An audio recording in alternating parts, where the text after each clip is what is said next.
You want to listen to a podcast? By who? Georgia GOP Congressman Doug Collins. How is it? The greatest thing I have ever heard in my whole life. I could not believe my ears. In this house, wherever the rules are disregarded, chaos and mob rule.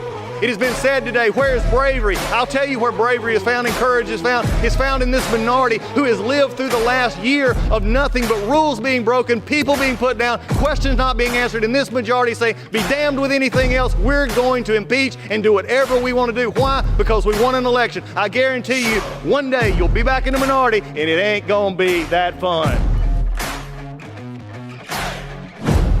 Hey everybody, welcome back to the Doug Collins Podcast. Just a few minutes, I'm going to share some stuff with you that's been sort of building up, and it's just going to be from the heart. It's going to be, just very candid about where we are in the election cycle, what's been going on in the last little bit, what I see coming up, what I fear coming up a little bit, but also maybe just as an early, if you would, guideline to what we're going to see in the election cycle coming up. But we're going to get to that in just a few minutes.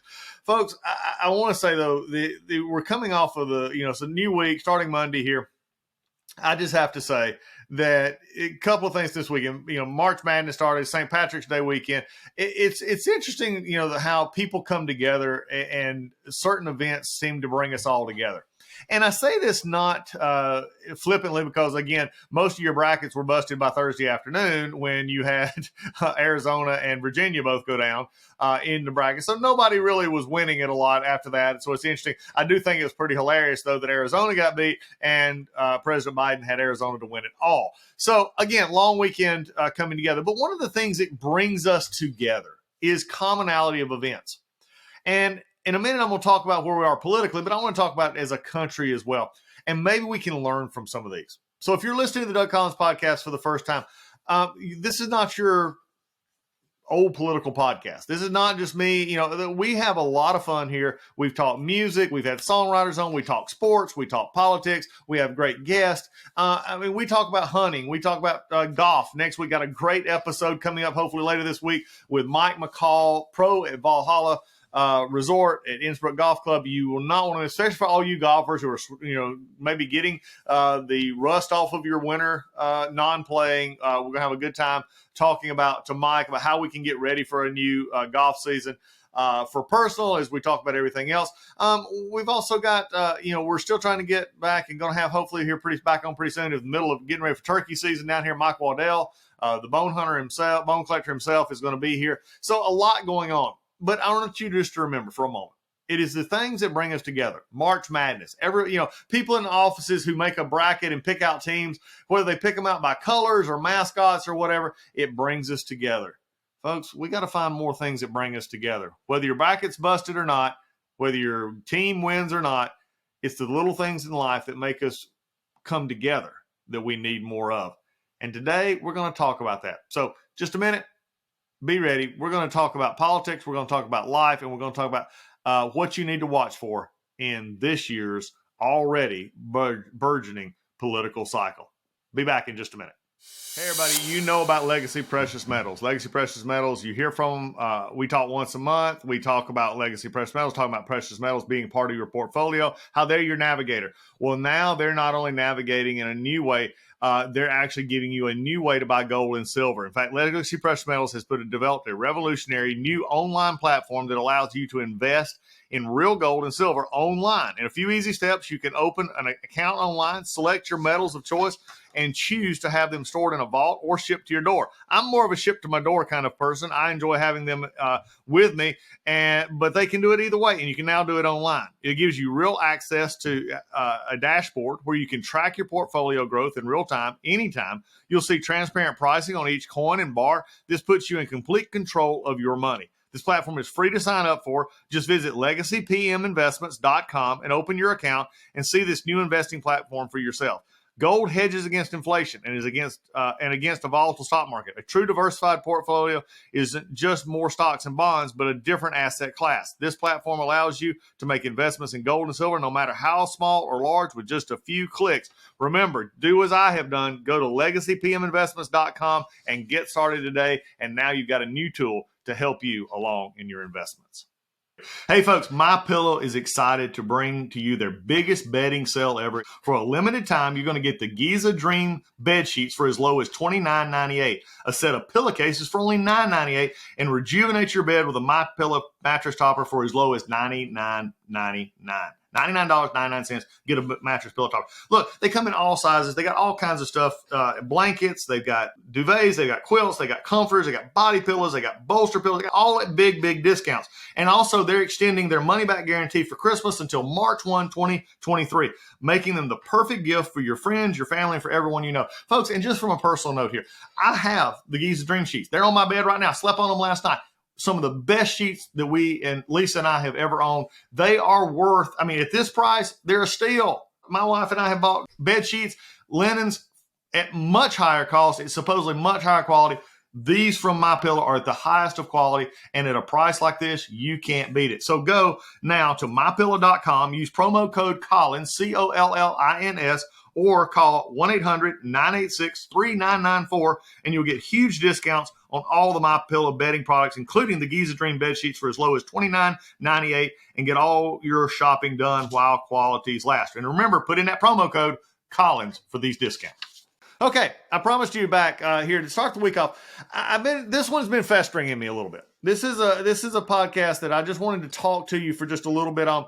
And it may not be a long podcast, but it's going to be one of the more meaningful ones that I'm hopeful that you'll take to heart as we start dealing with this new election cycle across the country. And one of the things that I want to talk about is where we are right now. And I'm very concerned. I want to be honest. I'm not concerned that our country is, on its last leg. I'm not concerned that, all of a sudden America is not going to be American. I am concerned, though, that we sometimes forget who we are. And I'm really concerned that we forget that we're a nation that was founded, basically out of our motto, our creed, however you want to put it, out of many, one. And look, when you understand that concept, and in a political election cycle, I'm going to be a conservative Republican. That's who I am. You may be listening to this podcast and you're a liberal Democrat. That's who you are. Fine.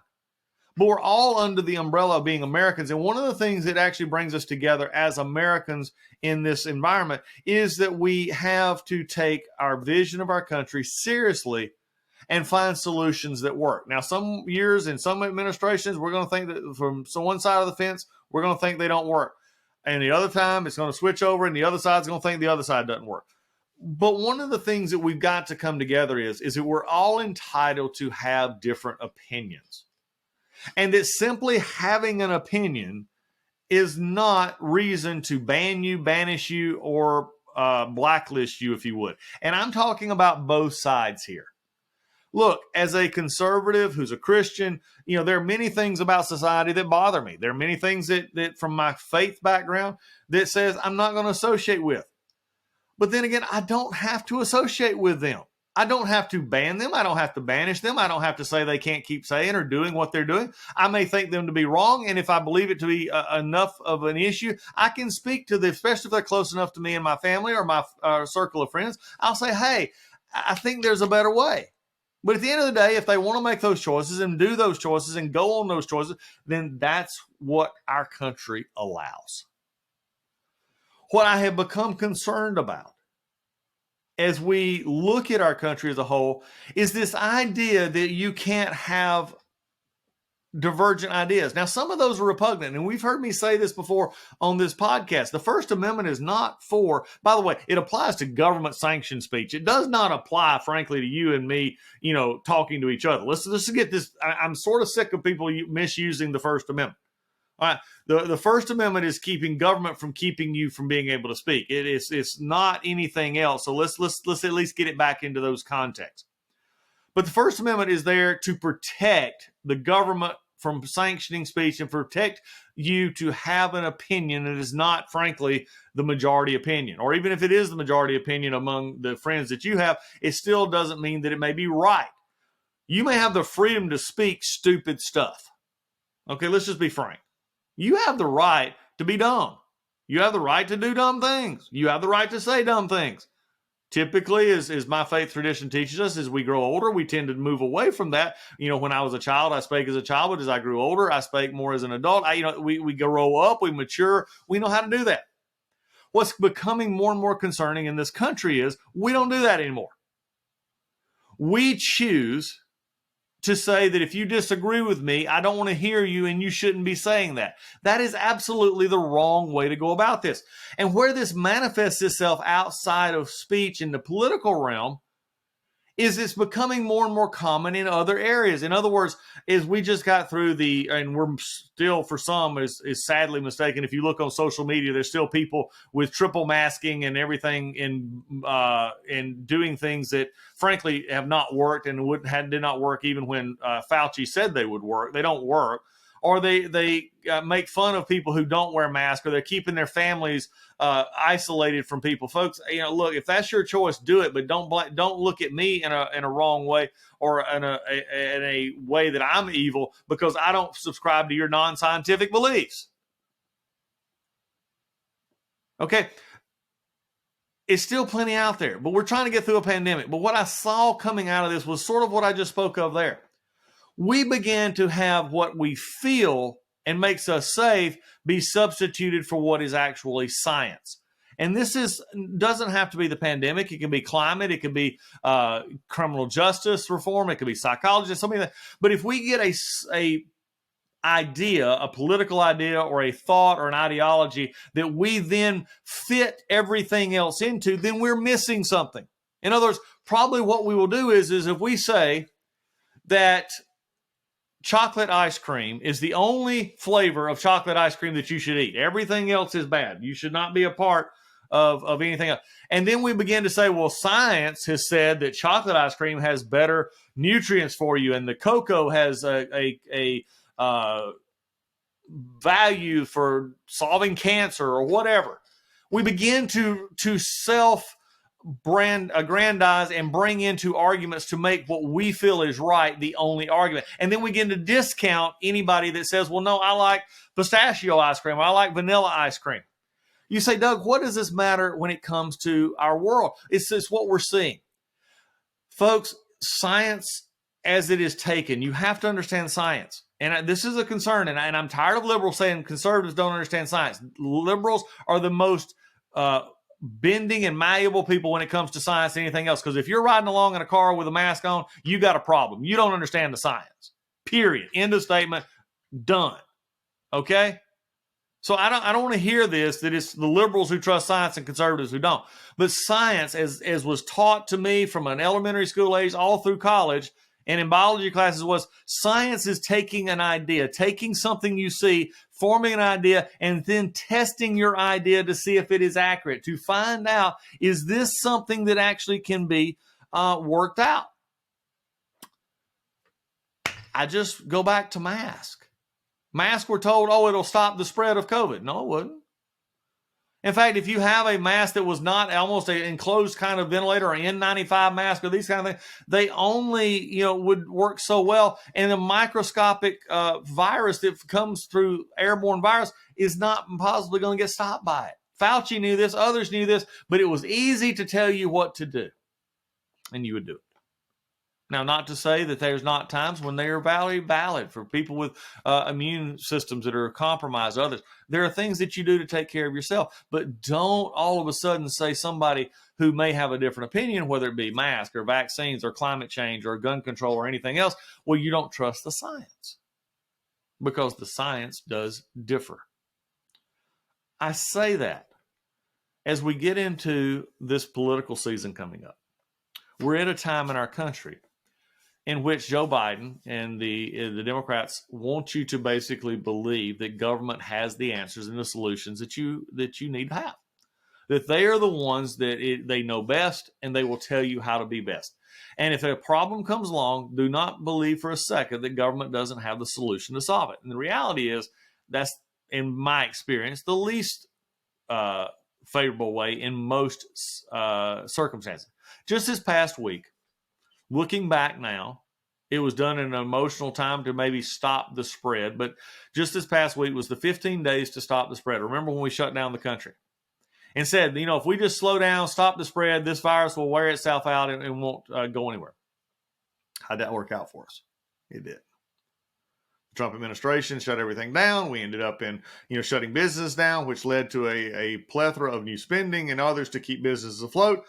All the while, we were learning about what is now at least perceived to be more and more a man-made viral disease that was come from a lab leak and not naturally occurring. Again, scientists were telling us something different. And then when the political aspect came into it, they were then silenced into saying, well, maybe not. This is documented that we're seeing now with calls with Fauci and others about this, where the origins of the virus came from. As we look toward this next cycle, though, conservatives and liberals as well need to be very much aware of one thing. You need to actually research what you believe. Liberals who are never challenged by conservatives to think about why they believe what they believe are not very helpful to their own cause and probably not very knowledgeable in how to defend their cause. And conservatives who've never had their vision or their ideas challenged from another perspective, a liberal perspective, you're probably really good in chat rooms and watching conservative social media, but you're probably not going to do a very good job for those who need to understand why you believe the way you believe. Why? Because you've not had your ideas tested. These are the things that I want to see coming up in this next presidential cycle, in the next governor cycle, in the next Senate cycle, in the next House cycle, in the next state legislature cycles, is this. Let's begin to have the arguments and let conservatives and liberals lay out their agreements, lay out their disagreements, and say, okay, here's why I believe what I believe. Let each side have time and effort to make sure that they know how to lay out their arguments, be challenged, change, move, whatever it takes. Because when we look at this, when we get to the point where we just simply are talking to each other and not talking about the country itself and talking about the problems that we face, then we're going to miss it. How do I know this? Because we're already starting to see bumper sticker answers. And what a bumper sticker answer is something you place on the back of a bumper sticker and think everybody understands what you're talking about. And they also believe that that's what will solve every problem. Folks, bumper sticker answers from liberals and conservatives are dangerous because they will not typically give you the answer that you seek. I'm hearing now on the conservative side back to the old mantra of, just do away with the Department of Education, the Department of Energy, the Department of Commerce, let's shrink government. Okay, fine, good. I don't believe that many of those departments have a huge, especially the federal footprint they should have. These should be scaled back, especially in education. But let's just remind you that a president by themselves can't do that. It takes a Congress that has to pass the legislation to remove this cabinet post. Folks, don't let somebody tell you that that's what they will do and unashamedly tell you that that's what they can do. They can't. Now, can they work with Congress to get it to be done? Yes, but that's the way you have to then elect other members. You have to sell your ideas and you have to make it work. You're going to have people say, well, we can balance the budget in 10 years and it not be painful. Bull crap. It would be painful. There's no way beyond a massive tax increase, more than we've ever could imagine, that you can balance anything very quickly without it costing something. Defense spending, discretionary spending, other spending. It will. If you let people tell you that it won't, then you're simply playing into the pablum of politics. And that's not good for anybody. Democrats will tell you that if we simply have enough gun control, then crime will disappear and gun violence will go down. No, it won't. It didn't. It didn't in many ways. And some of the best examples of that are big cities right now who have some of the toughest crime gun laws and gun restrictions on the books, and they have some of the highest gun crimes in the country. You know why? Because no one in those areas feel like that they're going to be prosecuted for the crimes that they do. Period. They're not concerned about more laws on the books banning a certain style of weapon. They're more concerned on, is a cop going to arrest me if I do something? And am I going to go to jail and actually pay an appropriate sentence for what I did? Don't let liberals or conservatives give you the easy answer. They're not there. Long gone. We've got to have honest discussions. We can't have the liberals say, well, these folks that are coming across the border are just asylum seekers. No, they're not. Let's define asylum. Let's define asylum historically and also legally in going from one country to another. They're coming multiple countries to get to America. Why? Because we have an open border and the Biden administration says there's nothing they can do about it. That's just not true. They may choose not to do anything about it, but they have the ability to do something about it. As we look at this, with all campaigns will have negativity in them. It's just part of campaigning. If you don't believe it or you don't like it, grow up. That's all I'll tell you. Because what we have seen over and over and over and over and over and over again is that negative ads work. If they didn't work, folks, people who get paid lots of money a week to help campaigns win will not have jobs. They work. You know why they work? Because you believe them. You want to see the difference. So those are going to be there. But my question is not simply, who did what in the past and who are they allowing, but what are they doing? What are their plans and how do they plan to actually implement it? Are they being honest with you? I believe one of the greatest problems the Republican Party has had in the last 15 years is the line from 2010, and that was that we will repeal Obamacare. Repeal Obamacare. Repeal Obamacare. And we kept telling our voters that all through 2010, 11, 12, and said, we're going to do this without having a mechanism to do it. And you can go vote in the House of Representatives to do something, but if it never gets through the Senate and never gets the president's signature, guess what? It never happened. And so for years, Republicans were able to nick away at the Obamacare legislation, basically gutting it in many, many ways, 8 or 9 times, that President Obama actually signed that basically gutted much of the Obamacare legislation, but we could not tell that to voters on the Republican side because all they heard was repeal Obamacare. They don't care that it doesn't work the way it should. It's not as effective as what they had hoped it would be, but yet it did have enough of an impact in which it changed the whole landscape of healthcare in this country. And when we had the opportunity, we failed. We had an opportunity to change much of it, and John McCain saw fit to stop any further discussion, not even send it to a conference committee. As we look at this, I don't want to go long today. We're going to have plenty of time to break this out into smaller increments as we go. But this is something that I have been sort of seeing as I go speak across the country, as I hear people. It has become more and more we're willing to accept the easy answer. We're willing to accept what we want to hear.